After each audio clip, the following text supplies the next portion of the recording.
My billionaire ex-husband collapsed at his Christmas gala, unaware the doctor who rushed in was the son he abandoned. I'm Dr. Caleb Brooks. I believe you know my mother. The words hung in the sterile hospital air like a guillotine blade. Richard Hale's face drained of color, his mouth opening and closing soundlessly. The machines monitoring his heart rate began beeping faster, erratic patterns dancing across the screen. Naomi? Richard's voice cracked on the name, a name he hadn't spoken aloud in 26 years. His eyes darted between the young doctor standing at the foot of his bed and the elegant woman in the doorway, her face a mixture of quiet strength and carefully controlled emotion. Yes, Caleb said, his voice steady as a surgeon's hand. Naomi Brooks. The woman you left pregnant and alone 26 years ago. The woman who raised me without a penny of your money, without your name, without any part of you except the DNA you couldn't take back. Richard's hand clutched at his chest, not from physical pain this time, but from the crushing weight of a past he'd buried beneath 3 decades of success. I didn't know. You didn't want to know, Naomi said quietly from the doorway, her voice carrying the weight of 2.5 decades of single motherhood.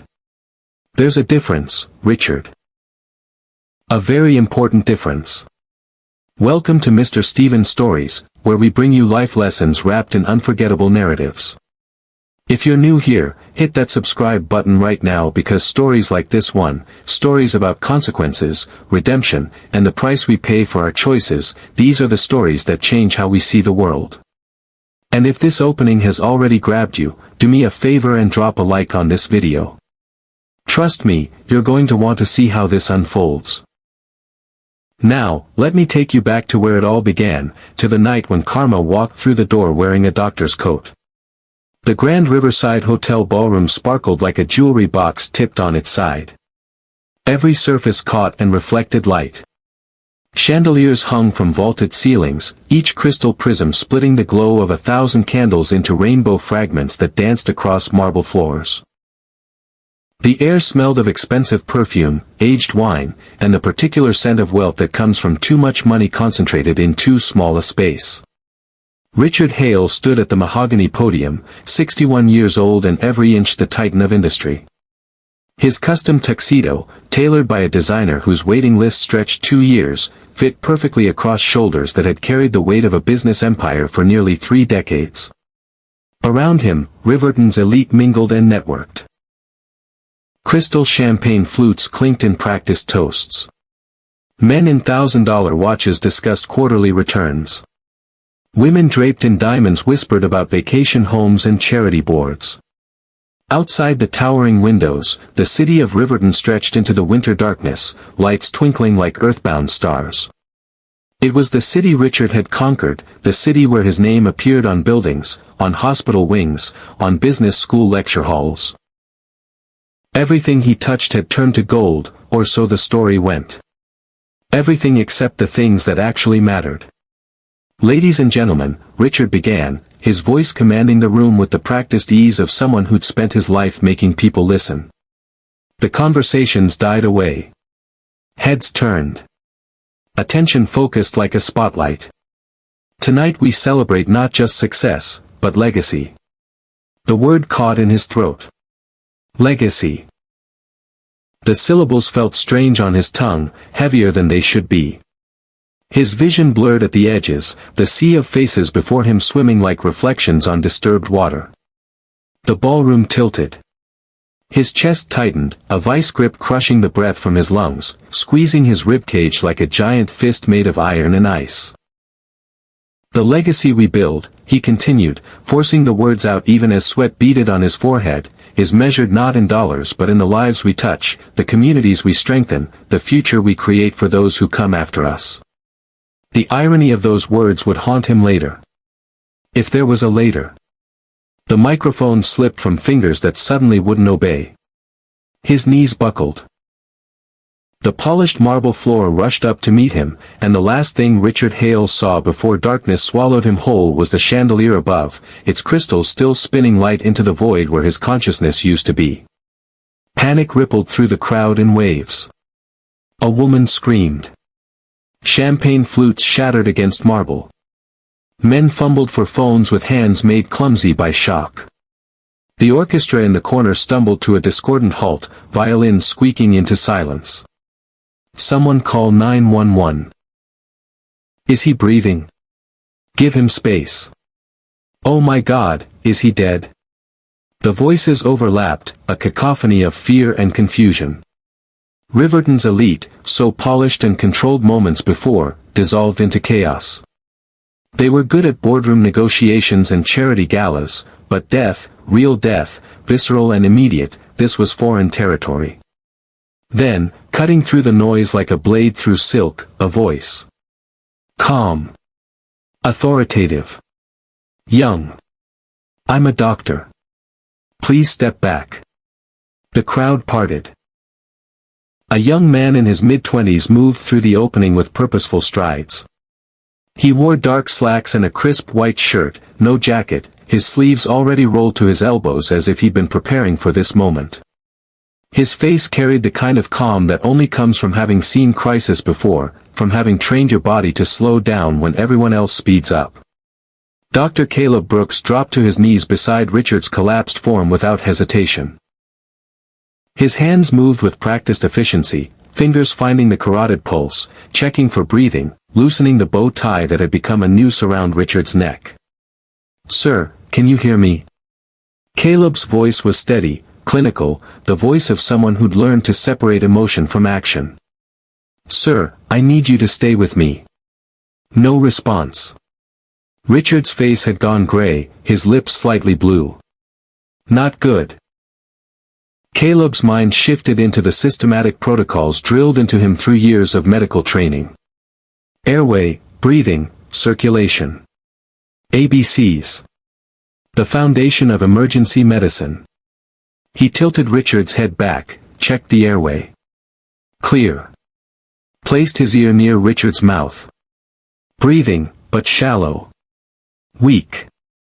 He checked the pulse again. Freddie, irregular. Cardiac event.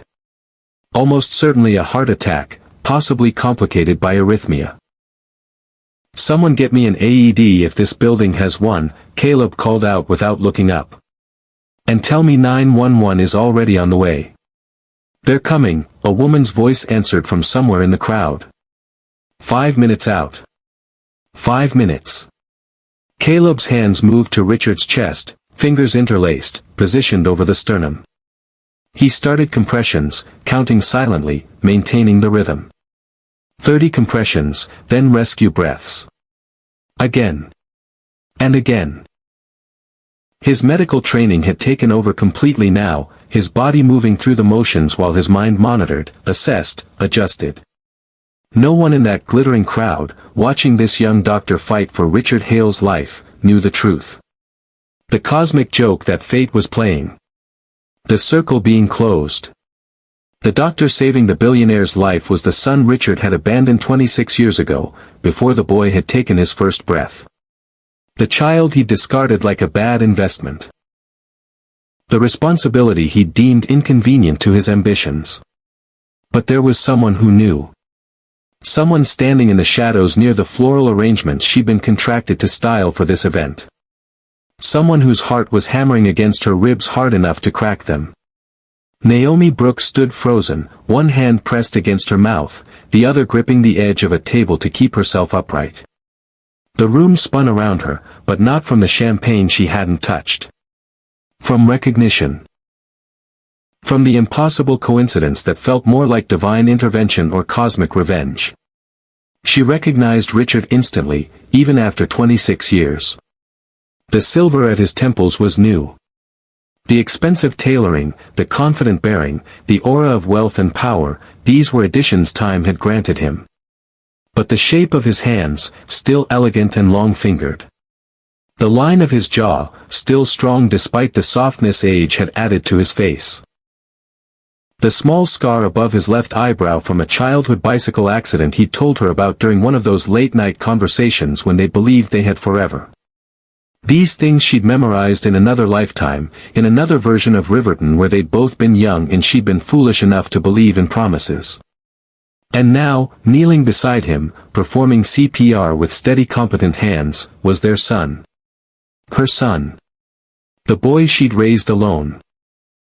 The man she'd shaped through sheer force of will and unconditional love. Caleb didn't know. Couldn't know. She'd never told him his father's full name, never showed him pictures, never wanted him to go looking for a man who'd made it clear he didn't want to be found. But she knew. And watching them together, father and son, stranger and savior, the irony was almost too perfect to bear. The paramedics burst through the ballroom doors, equipment rattling, radio chatter crackling. Caleb looked up, relief flickering across his face for just a moment before the professional mask returned. Male, approximately 60 years old, collapsed during a speech, Caleb reported, his voice crisp and clear. Possible cardiac event. Pulse is thready and irregular. I've been maintaining CPR for approximately 3 minutes. He's had minimal response. Good work, Doc, one of the paramedics said, already moving into position. They worked as a team, a choreographed dance of emergency medicine. 4-line in. Oxygen mask on. Electrodes placed.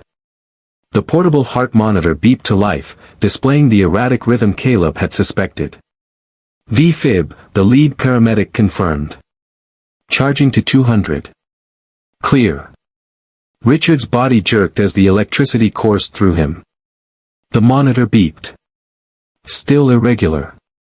Charging to 300. Clear. Another jolt.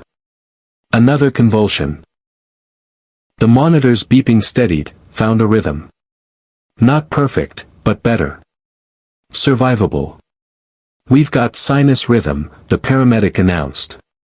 Let's get him loaded and transported. St. Hilaire Medical Center is closest. They lifted Richard onto the stretcher with practiced efficiency. His eyes fluttered but didn't open. Naomi watched them wheel him out, watched Caleb follow, already pulling out his phone to call the hospital ahead. She stood rooted to the spot, trembling, as the ballroom slowly returned to a semblance of order around her. 26 years ago, in a different Riverton, one of peeling paint and struggling paychecks, Naomi Brooks had stood in a cramped bathroom above a corner grocery store. The store would close its doors 3 months later, unable to compete with the big chain supermarkets. But that night, Naomi didn't know about the store's future. She only knew about her own.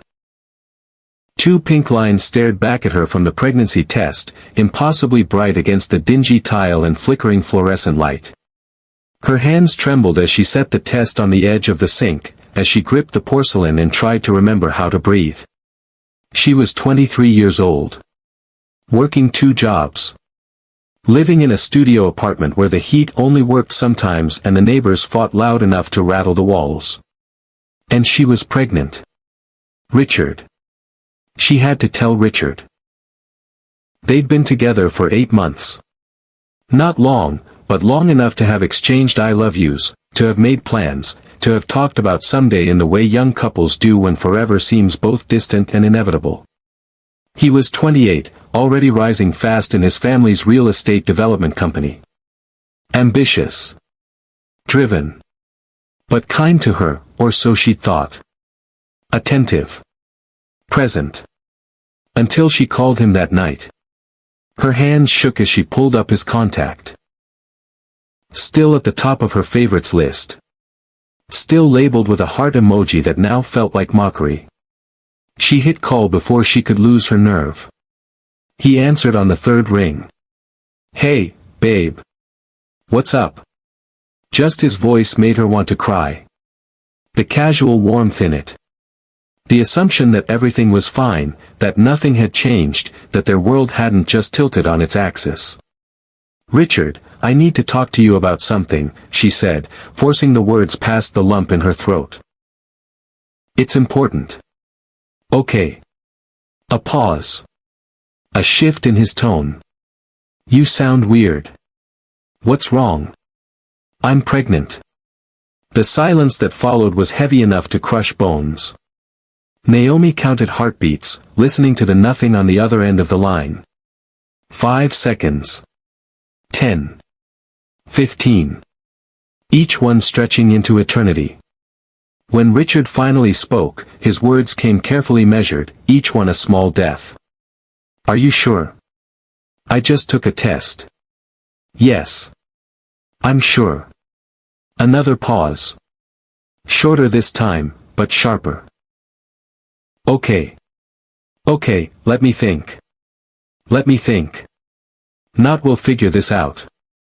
Not I'm here for you. Not even a question about how she was feeling. Let me think. As if her pregnancy was a business problem requiring strategic analysis.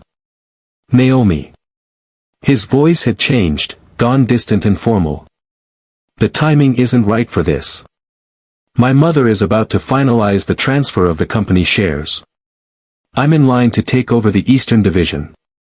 There are expectations, responsibilities. I can't just. He trailed off, but Naomi heard what he didn't say. She heard it in the pause before he spoke, in the careful distance he'd already placed between them, in the way he said my mother instead of we or us. You can't just what, Richard? Her voice came out smaller than she wanted, broken at the edges. I can't do this right now. Maybe after things settle down. After the transition is complete. We could revisit this conversation then. Revisit this conversation. As if her pregnancy were a quarterly review. As if their child were an agenda item to be tabled for later discussion. I'll be 7 months pregnant by then, Naomi said quietly. I know. I know this isn't ideal. But there are options. Or if you wanted to wait, I could help financially, just not right now. Not publicly. My mother, the board, they have expectations about image and stability and family legacy. They wouldn't understand. And there it was. The truth beneath the careful words. Richard Hale was choosing his empire over their child. Choosing his mother's approval over the family they could have built together. Choosing the easy path of inheritance over the hard path of responsibility. I see, Naomi said. Her voice had gone flat, all emotion burned away by the clarity of understanding. You're saying you want me to either get rid of this baby or hide it. Hide your child. Like something shameful. Naomi, don't make it sound like that. It's not about shame. It's about timing. It's about being practical. I'm not saying never. I'm just saying not now. But Naomi knew what not now meant when it came from someone prioritizing career over family. Not now meant not ever. Not now meant go away and don't make this complicated for me. Not now meant I'm choosing myself and you need to be okay with that. She made her decision in that moment, standing in that shabby bathroom with its flickering light and cracked mirror. Her child would never beg a man to be a father. Her child would never know the particular ache of waiting for someone who'd already chosen to leave. Her child would never grow up feeling like an inconvenience or an obligation or something to be hidden away until the timing was right. You don't have to worry about it, Richard, she said quietly. You don't have to worry about any of it. I'll handle this myself. Are you sure? Because I can send money. Quietly. I can help that way. Money. Always money with people like Richard. As if dollars could substitute for presence. As if checks could replace character. I don't want your money, Naomi said. I don't want anything from you. Lose my number, Richard. Forget you ever knew me. Go build your empire. I'll build something better. She hung up before he could respond. Turned off her phone. Sat on the edge of the bathtub and let herself cry for exactly 10 minutes. Then she washed her face, looked at herself in the mirror, and made a promise. We're going to be okay, she whispered to the reflection, to the tiny cluster of cells growing inside her. I promise you. We're going to be more than okay. The pregnancy was difficult from the start. Morning sickness that lasted all day. Exhaustion that made her bones feel like they were filled with sand. But Naomi worked through it. She had to. There was no safety net beneath her now, no one to catch her if she fell. She worked double shifts at the downtown hotel. During the day, she assisted the events coordinator, learning the business from the ground up. She paid attention to everything. How to negotiate with vendors. How to design a room to maximize impact on a minimal budget. How to make magic happen with limited resources. She took notes in the margins of brochures, studied event design magazines during her lunch breaks. At night, she cleaned conference rooms. She vacuumed carpets and wiped down tables and scrubbed champagne stains off marble floors while her feet swelled and her back ached. She studied between tasks, textbooks propped against her growing belly, highlighting passages about color theory and spatial design and the psychology of atmosphere. Her manager, Mrs. Chen, watched her with a mixture of concern and admiration. "Naomi, you're going to work yourself into early labor, Mrs. Chen said one night, finding Naomi on her hands and knees scrubbing baseboards at 2 in the morning. "Why do you push yourself so hard?" Naomi sat back on her heels, one hand bracing her lower back, the other resting on her belly where the baby was doing gymnastics against her ribs. She looked at Mrs. Chen with eyes that held a determination older than her 23 years. "Because I'm all he has," she said simply. Mrs. Chen didn't ask who she meant. The absence of a partner, of family support, was obvious. She just nodded and said, "Take your break. I'll finish this section." Caleb arrived on a Tuesday morning in March. The labor was long. 22 hours of contractions that felt like her body was trying to turn itself inside out. Naomi labored alone except for the nurses, her hand gripping the bed rail so hard her knuckles went white, no partner to breathe with her or hold her hand or tell her she was doing great. But when they finally placed him in her arms, small and perfect and screaming with the fury of someone who'd fought hard to be here, none of the pain mattered. Naomi held him in the dim light of dawn filtering through hospital blinds, counting his fingers, memorizing the curve of his cheek, the downy dark hair on his head, the way his tiny fist wrapped around her thumb with surprising strength. "Hello, Caleb," she whispered against his temple. "I'm your mom. And I'm going to tell you something important right now, okay? We're going to be okay. I promise you. We're going to be more than okay." It was a promise she would keep through sheer force of will and determination. A promise that would shape every decision she made for the next 26 years. Naomi never spoke Richard's name with bitterness. She made a conscious choice about that. Bitterness was poison, and she wouldn't let it seep into the soil where she was growing her son. When Caleb asked about his father, and he did ask the way all children eventually do, Naomi's answers were carefully honest. "Where's my dad?" 5-year-old Caleb asked one night, looking up from the picture he was coloring of a family with a mom, a dad, and a kid in the middle. Naomi knelt beside him, pushing his dark hair back from his forehead. "Your dad isn't in our lives, sweetheart. He made a choice a long time ago, before you were born, that he wasn't strong enough to be a father. Did I do something wrong?" The question broke Naomi's heart into 1,000 pieces. She pulled Caleb into her lap, held him tight. "No, baby. No. You didn't do anything wrong. Some people aren't strong enough for responsibility. That's not your fault. That's not something you need to carry. You are the best thing that ever happened to me, and anyone who doesn't see that is missing out on knowing the most amazing person in the world. But don't you get sad?" Caleb asked, his small hand patting her face. "Don't you wish he was here?" Naomi considered this carefully. She could lie. She could tell Caleb that she was completely fine, that she'd never needed Richard anyway.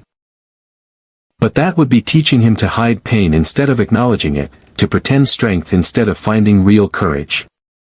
"Sometimes I get sad," she admitted. "Not because I miss him, but because I wish things had been different. I wish you had a dad who was brave enough to show up. But we can't control other people's choices, Caleb. We can only control our own. And I choose you. Every day. Every single day, I choose you. Caleb nodded solemnly, processing this with the gravity of childhood. Then he went back to his picture, but this time he erased the dad figure and drew a big house instead, with him and his mom in front. "This is better," he declared. "Just us." Naomi smiled, blinking back tears. "Yeah, baby. Just us is pretty great." Caleb grew into a quiet boy with searching eyes and gentle hands.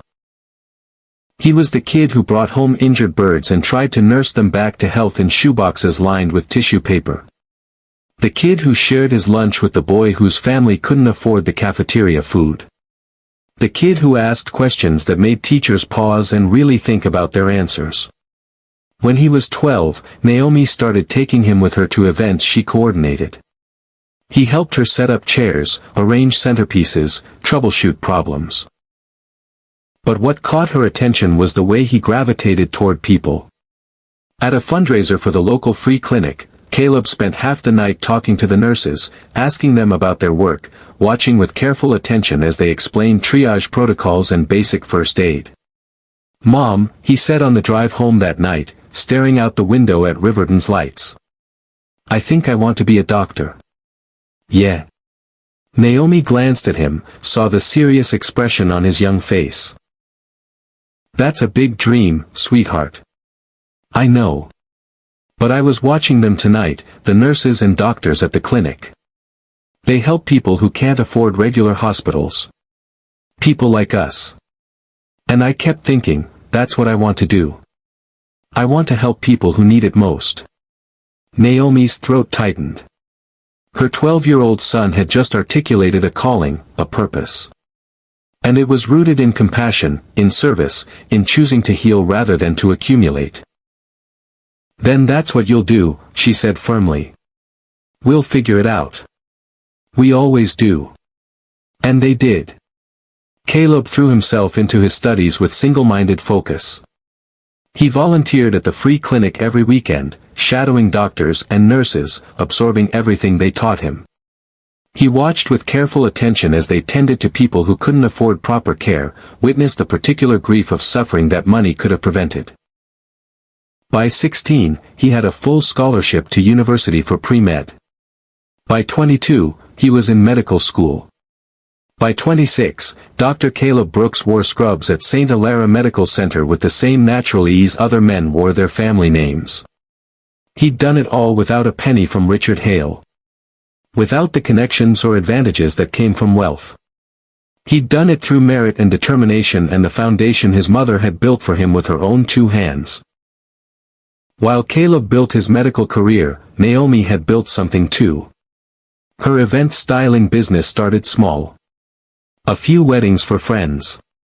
Some corporate lunches for local businesses. Birthday parties for neighborhood kids. But she specialized in something the big companies didn't bother with. She specialized in making magic on modest budgets, in creating beauty that didn't require wealth. She knew how to transform a community center into an elegant wedding venue using lights and fabric instead of expensive rentals. She knew how to create stunning centerpieces from grocery store flowers arranged with skill instead of rare imported blooms. She knew how to make people feel special, celebrated, seen, without breaking their bank accounts. Her reputation spread through Riverton's working-class neighborhoods like warmth through cold rooms. Naomi Brooks can make your wedding look like $1 million for the price of a used car. Naomi Brooks turned our company's break room into something out of a magazine for our retirement party. Naomi Brooks understands that celebration shouldn't be a luxury only the rich can afford. Before we continue, I need you to do something for me. If this story is hitting different right now, if you're thinking about the choices we make and the consequences they carry, drop a comment telling me whether you believe people can truly change. Can someone who abandoned their child ever really make amends? I want to hear your thoughts. And don't forget to subscribe to Mr. Steven's Stories because you won't want to miss how this unfolds. Hit that subscribe button. Help this channel grow. Now, back to the story. By the time Caleb was 26, Naomi had built a successful business that employed 5 people and served clients across 3 counties. She'd moved out of that studio apartment into a small house with a garden where she grew the flowers she used in her arrangements. She drove a reliable car that she'd paid for in cash. She had savings in the bank, not a fortune, but enough to weather emergencies. She'd built an empire of resilience. Not of wealth, but of character. Not of power, but of purpose. And then came the invitation that would bring it all full circle. The Grand Riverside Hotel, the same place where Naomi had once cleaned toilets and scrubbed floors while pregnant, wanted to contract her services for their annual Christmas gala. The client was a private company hosting the event for their board and major investors. Big budget. High profile. Exactly the kind of job that could take her business to the next level. Naomi's assistant brought her the contract with excitement practically vibrating off her. "This is huge, Naomi. The Grand Riverside. Do you know how many people would see your work there?" Naomi looked at the paperwork. Her eyes caught on the client name. Hale Enterprises. Her blood went cold. She flipped to the next page, looking for confirmation she didn't really need.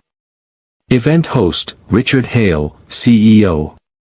For a long moment, Naomi sat very still, the contract trembling slightly in her hands.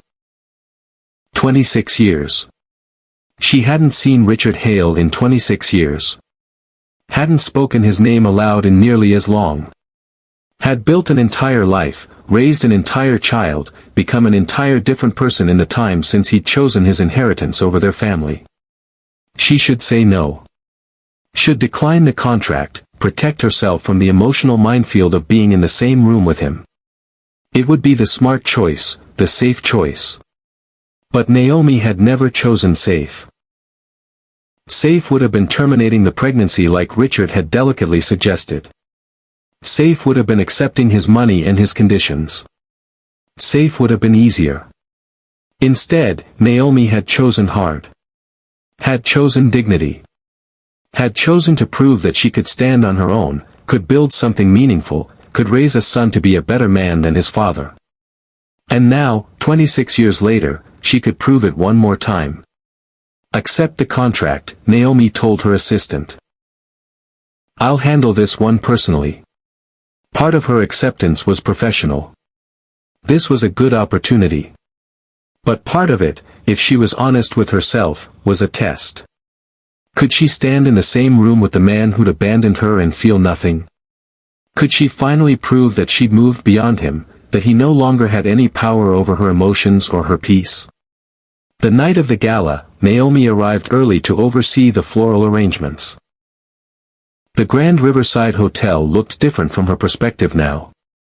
She was no longer the pregnant girl scrubbing baseboards. She was the successful businesswoman whose vision had transformed the ballroom into a winter wonderland of white roses, evergreen garlands, and strategic lighting that made everything look like it was dusted with snow. She stood in the shadows near her arrangements, watching guests arrive. Watching the waiters circulate with champagne. Watching the orchestra set up. And trying not to watch the door for Richard's arrival. When he finally entered, Naomi's breath caught despite herself. 26 years had changed him. The silver at his temples. The confidence in his bearing that came from decades of success. The expensive tuxedo that probably cost more than she'd made in her first year of business. But some things hadn't changed. The way he carried himself. The shape of his hands as he shook hands with arriving guests. The line of his jaw. The small scar above his left eyebrow. She'd memorized these things in another lifetime, and seeing them now was like being handed a photograph she'd thought she'd burned. Richard didn't see her. Why would he? She was just the event stylist, part of the background, invisible in the way service workers often are to people like him. And even if he'd looked directly at her, would he have recognized the polished, successful woman she'd become in the struggling girl he'd discarded? Naomi told herself it didn't matter.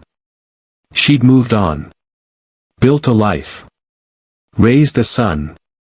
She didn't need Richard Hale's recognition or acknowledgement or anything else from him. Then Richard took the podium to give his speech, and the world tilted on its axis. She watched him grip the microphone. Watched his face go pale.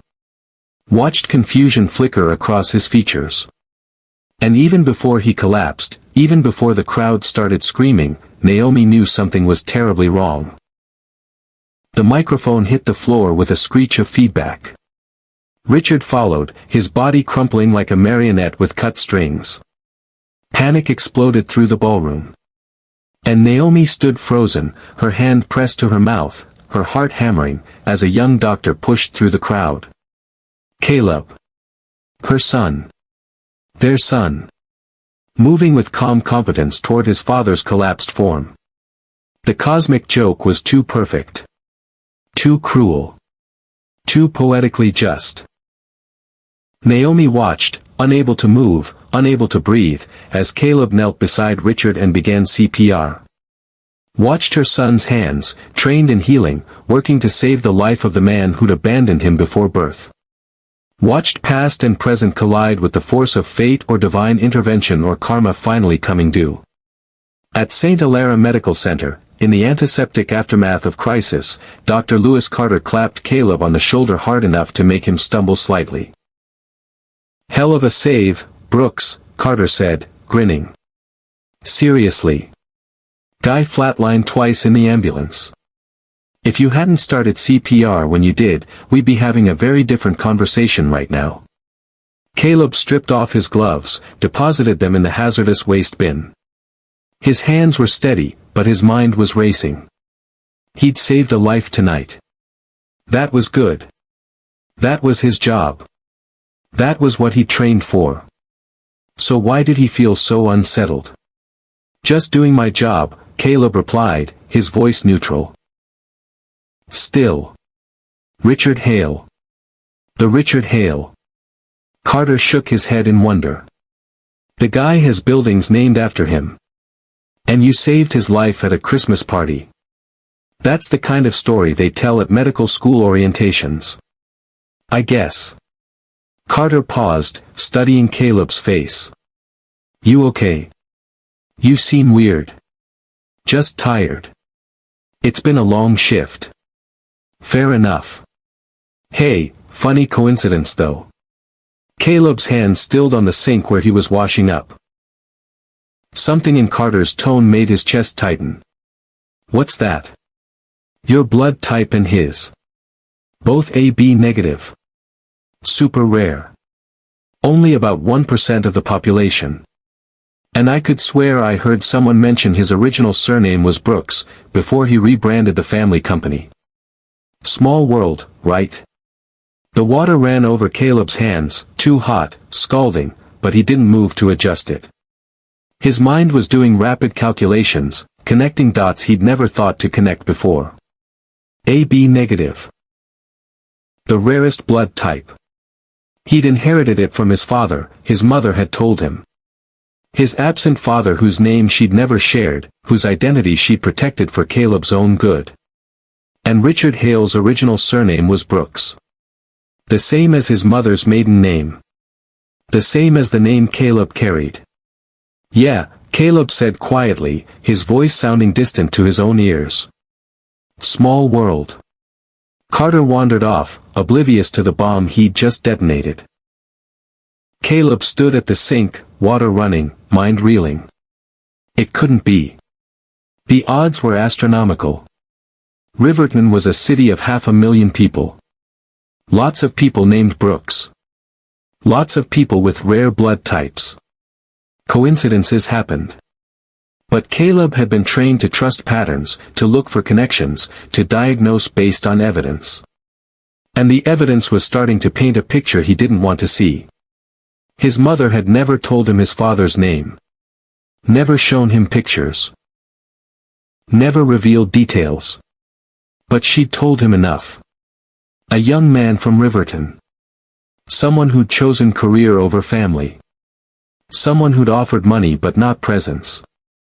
And Richard Hale, billionaire, CEO, man with buildings bearing his name, he fit that description perfectly, didn't he? Caleb dried his hands mechanically, his mind still spinning. He needed to talk to his mother. Needed to ask questions he'd stopped asking years ago. Needed to know if the man whose life he'd just saved was the same man who'd abandoned him before birth. In the hallway outside the ICU, Naomi Brooks leaned against the wall, her heart hammering against her ribs, her carefully constructed composure cracking at the edges. She'd heard Carter's conversation with Caleb. Heard the revelation about blood types and surnames. Watched understanding dawn on her son's face. The secret she'd kept for 26 years was unraveling. And she didn't know if she was relieved or terrified.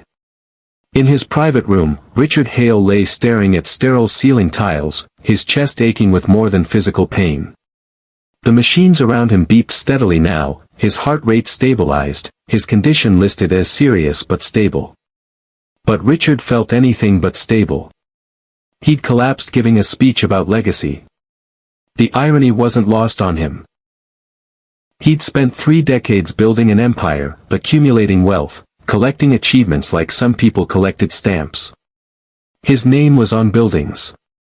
His company employed thousands. His net worth had more zeros than most people could conceptualize. And tonight, when his heart had stopped, when he'd stood at the edge of whatever comes next, none of it had mattered. The buildings, the money, the power, all of it had been completely useless. What had saved him was a young doctor's competence and compassion. Richard found himself thinking about that doctor. Dr. Brooks, the nurses had called him. Young, probably late 20s. Calm under pressure. Skilled hands. Kind eyes. There was something about him that Richard couldn't quite place. Something familiar in the set of his jaw, the shape of his face. But that was ridiculous. Richard didn't know any doctors personally, certainly not young ones. Still, the thought nagged at him. He wanted to thank the doctor personally. Wanted to know more about him. What made a young man choose medicine, choose healing, in a world that rewarded profit over service? A nurse came in to check his vitals, efficient and professional. The doctor who helped me at the gala, Richard said, his voice raspy from the intubation. Dr. Brooks. Is he on staff here? Yes, sir. Dr. Caleb Brooks. He's one of our emergency medicine residents. Very talented. Caleb Brooks, Richard repeated. The name meant nothing to him. Should it? I'd like to thank him personally. Could you arrange that? I'll let him know, the nurse said. But you should rest now, Mr. Hale. You've been through a significant cardiac event. Richard nodded, but his mind kept circling back to the young doctor. Something about him. Something he couldn't quite grasp. He didn't know yet that he was about to come face to face with the consequences of a choice he'd made 26 years ago. Didn't know that the doctor who'd saved his life was about to deliver a very different kind of diagnosis. Didn't know that some debts, no matter how long buried, eventually come due. Over the next few days, as Richard recovered in his private suite, his staff began investigating Dr. Caleb Brooks at his request. Not out of suspicion, but out of gratitude and curiosity. Richard wanted to do something for the young man who'd saved his life. A donation to his medical school, perhaps. Or funding for whatever research he was interested in. Money was how Richard expressed appreciation. It was the language he spoke fluently. But the information his assistant brought him was puzzling. Dr. Brooks is 26 years old, Jennifer, his executive assistant, reported, reading from her tablet. Graduated top of his class from medical school. Currently completing his residency in emergency medicine at St. Hilaire. No family wealth. Worked his way through school on scholarships and part-time jobs.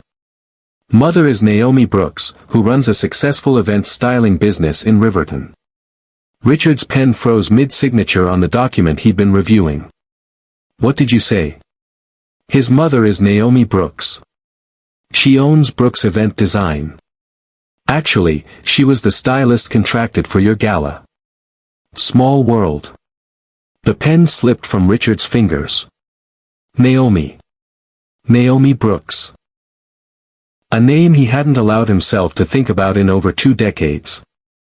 A name that still carried the weight of guilt he'd never quite managed to bury under his achievements. "Are you sure?" Richard asked, his voice sounding strange to his own ears. Jennifer looked confused. "Yes, sir." "Is there a problem?" "No. No problem. Just, could you get me more information? About Naomi Brooks specifically. When she started her business. Her background." If Jennifer thought the request was odd, she didn't show it. She was paid well to not question Richard's requests. "Of course, sir. I'll have a full report by tomorrow." But Richard didn't need a report. He needed to see a photograph. Needed to confirm what his gut was already telling him. He pulled out his phone, searched for Brooks Event Design, found their website. And there she was. Naomi. 26 years had changed her. The sharp edges of youth had softened. Her style was polished now, professional. But the eyes were the same. The curve of her smile in the professional headshot. The way she tilted her head slightly to the left. It was her. Ndr. Caleb Brooks was 26 years old. The math was simple. Devastating. Undeniable. Richard's hand started shaking. The hospital room felt too small, the walls closing in. He'd saved the life of, been saved by, his son. The son he'd told Naomi he couldn't handle. The child he'd suggested she terminate or hide away. The responsibility he'd deemed inconvenient to his ambitions. That child had grown into the man who'd kept Richard's heart beating when it wanted to stop. The cosmic justice was almost too perfect to be real. Richard spent that night staring at the ceiling, machines beeping steadily around him, his mind spiraling through memories he'd carefully compartmentalized. Naomi's voice on the phone, breaking as she told him she was pregnant. His own calculated response. The way he'd chosen his mother's approval, his inheritance, his career trajectory over the woman he'd claimed to love and the child they'd created. He'd told himself it was the right choice. The practical choice. He'd been too young for fatherhood, too focused on building his future. And Naomi had been, what, a distraction. A youthful romance that didn't fit into his long-term plans. He'd moved on quickly after that phone call. Started dating someone from his social circle within months. Eventually married and divorced her within 5 years when she'd complained about his workaholism. Built his empire. Made his fortune. Became the Richard Hale whose name meant something in Riverton. And all the while, somewhere in the same city, Naomi had been raising their son alone. Their son who'd grown up to be a doctor. Who'd chosen healing over profit. Who'd saved his father's life without knowing who he was saving. Richard wanted to vomit. The next morning, against his doctor's recommendations, Richard demanded to meet with Dr. Brooks and Naomi Brooks. He needed to face this. Needed to see them both. Needed to, what? Apologize? As if sorry could bridge 26 years of absence. As if words could make up for abandonment. But he needed to try. Jennifer arranged the meeting with her usual efficiency, though her expression suggested she thought her boss had lost his mind. Maybe he had. A heart attack could do that to a person. Make them reevaluate. Make them face the things they'd been running from. When Naomi walked into his hospital room, Richard's breath caught. Photographs hadn't prepared him for seeing her in person. She moved with a confidence she hadn't possessed at 23, carried herself with the self-assurance of someone who'd built something real. She looked at him with eyes that held no warmth, no hatred, just a cool assessment. "Hello, Richard," she said quietly. Behind her, Dr. Caleb Brooks entered. And Richard saw it immediately.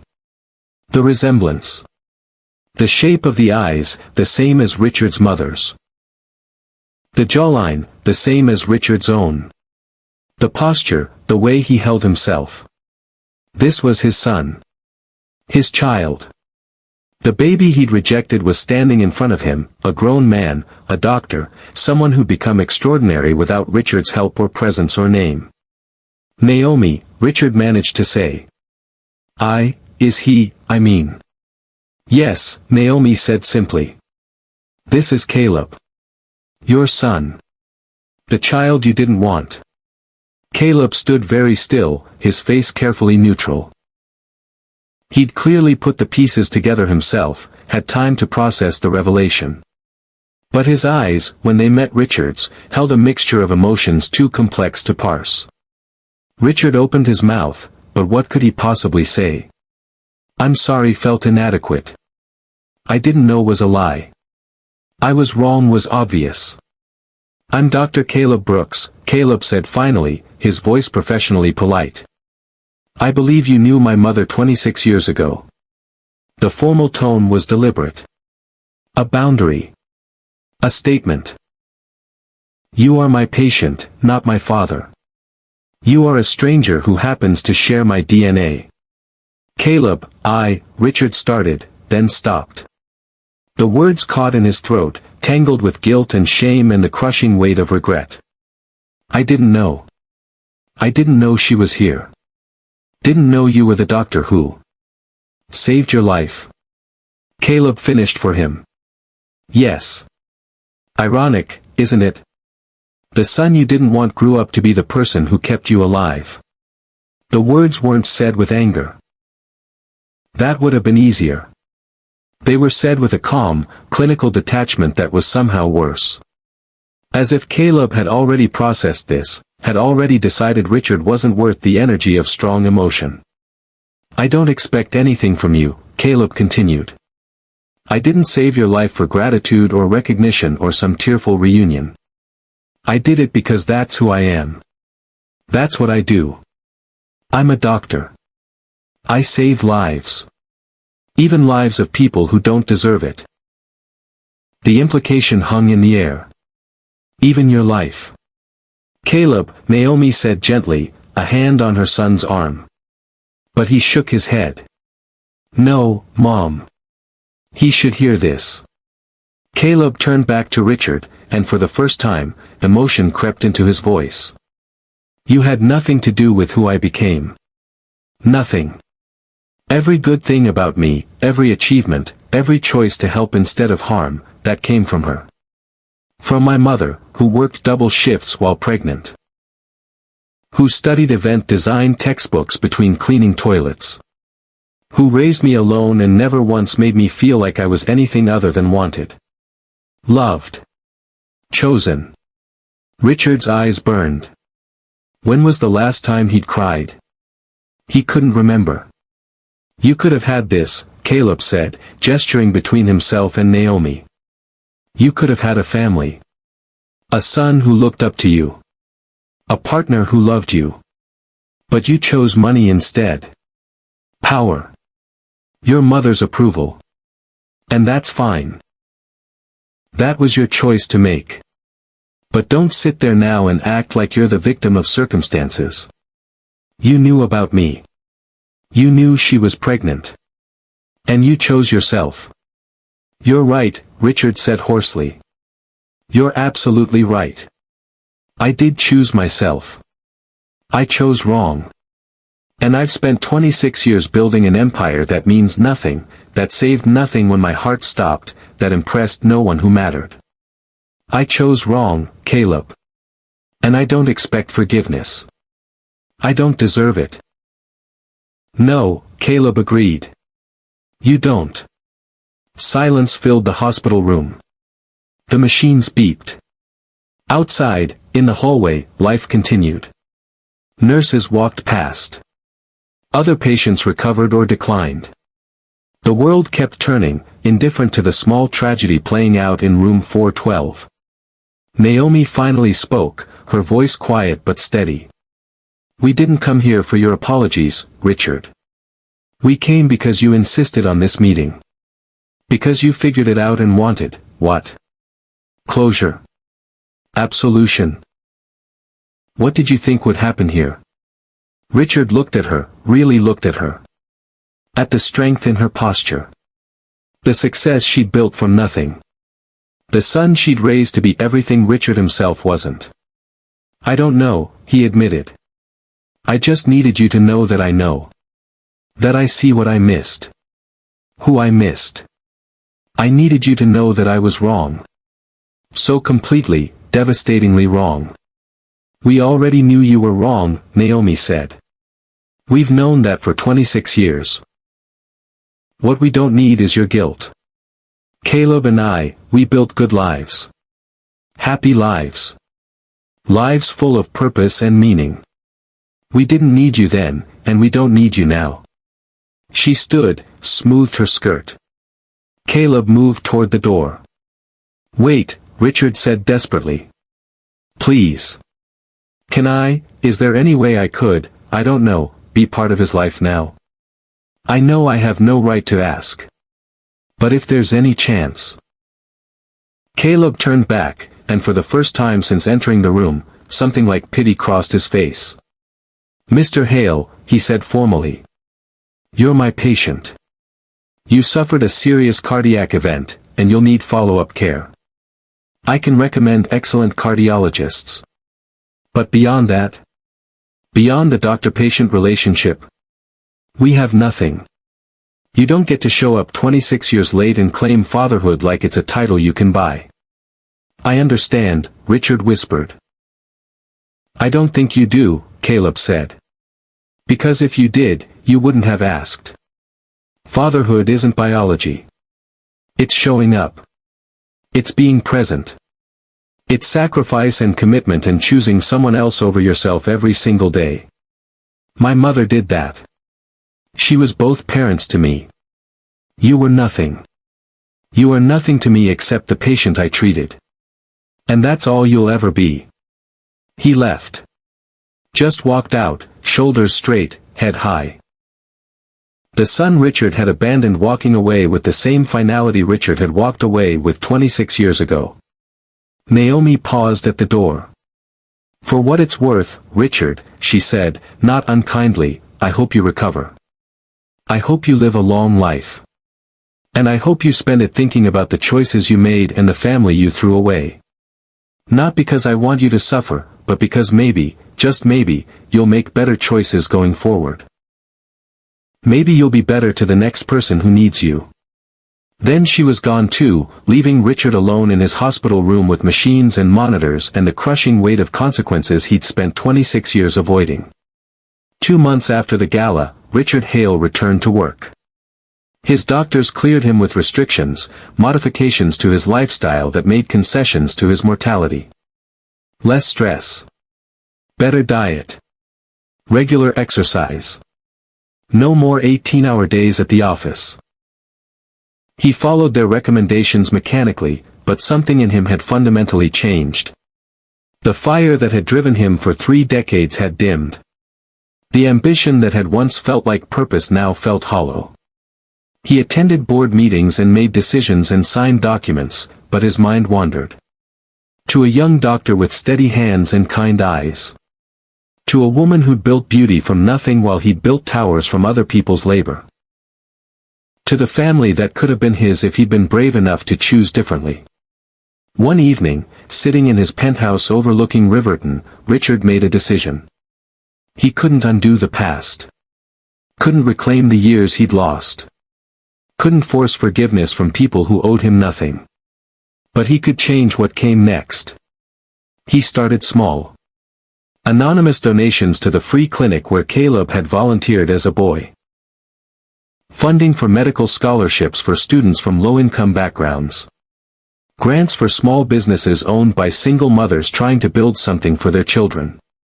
He didn't put his name on any of it. Didn't take credit. Didn't tell anyone except his accountant, who arranged the transfers quietly, efficiently. It didn't make up for anything. It didn't earn him forgiveness or redemption or a relationship with his son. But it was something. A small attempt to shift his legacy from accumulation to contribution. From taking to giving. From self to service. Caleb heard about the donations, of course. Riverton's medical community wasn't that large. When the free clinic suddenly received a $1 million grant from an anonymous donor, people talked. When scholarships appeared for students who looked a lot like Caleb had at 18, poor but brilliant and determined, people made connections. He didn't reach out to Richard. Didn't send a thank you or acknowledgement. But one day, sitting in the hospital cafeteria with his mother, he mentioned it. "I think he's trying," Caleb said quietly, stirring his coffee without drinking it. Naomi looked at her son, her extraordinary son who'd grown into a man of such character and compassion. "Does that change anything for you?" Caleb thought about it. Really thought about it. "No," he said finally. "It doesn't change the past. Doesn't make him my father. Doesn't earn him a relationship he didn't build. But I guess it's better than nothing. Better than him continuing to be the same person who abandoned us." "Yes," Naomi agreed. "It's better than nothing." They sat in comfortable silence, mother and son, partners in survival who'd become partners in success. They'd built good lives without Richard Hale. They'd become people worth being, people who chose compassion over convenience, service over self-interest. And maybe that was the real legacy. Not the buildings with Richard's name on them or the money in his accounts.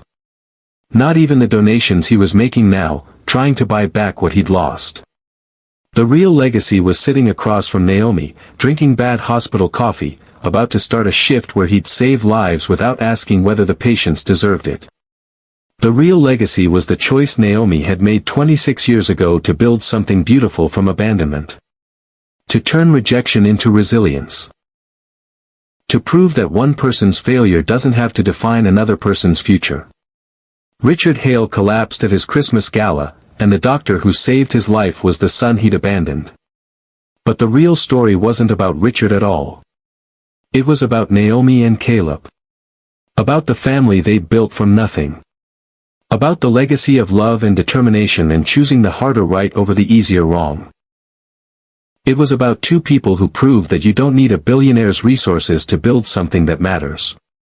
You just need courage, consistency, and the commitment to show up every single day. Some abandonments can never be forgiven. Some relationships, once broken, can never be fully repaired. But the people who survive those abandonments, who rise from those ashes, who build lives of meaning despite the absence, they're the real success stories. They're the real legacy. And 26 years after Richard Hale chose his empire over his family, that empire meant nothing when his heart stopped. But the family he'd rejected, they saved his life anyway. Not because he deserved it. Not because they needed him. But because they've become people who heal, who help, who choose compassion even when it's hard. That's the lesson. That's what matters. That's the legacy worth building. Your choices today are writing the story of tomorrow. Choose wisely. Choose kindly. Choose the people who need you over the things that impress others. Because when your heart stops, and it will stop someday for all of us, it won't be your bank account or your job title or your achievements that save you. It'll be the people you chose to love. The people you showed up for. The family you built through presence and sacrifice and unconditional commitment. Richard Hale learned that lesson too late. But you don't have to. You still have time to choose differently. To be better. To build a legacy that actually matters. The question is, will you? Thank you so much for watching this story all the way to the end. If it moved you, if it made you think differently about the choices you're making, about the legacy you're building, then I need you to do something for me right now. Hit that like button. Share this video with someone who needs to hear this message. And most importantly, subscribe to Mr. Steven Stories. We're building something special here, a community of people who believe that stories have the power to transform lives, to shift perspectives, to remind us of what really matters. Every subscription helps this channel grow, helps us reach more people with these powerful messages. So click that subscribe button, turn on notifications, and become part of this journey. Because the world needs more stories like this. Stories that challenge us. Stories that inspire us. Stories that remind us that our choices today shape the world we live in tomorrow. I'll see you in the next story. And remember, choose wisely. Choose love. Choose to be better. This is Mr. Steven Stories, and I'm grateful you spent this time with me.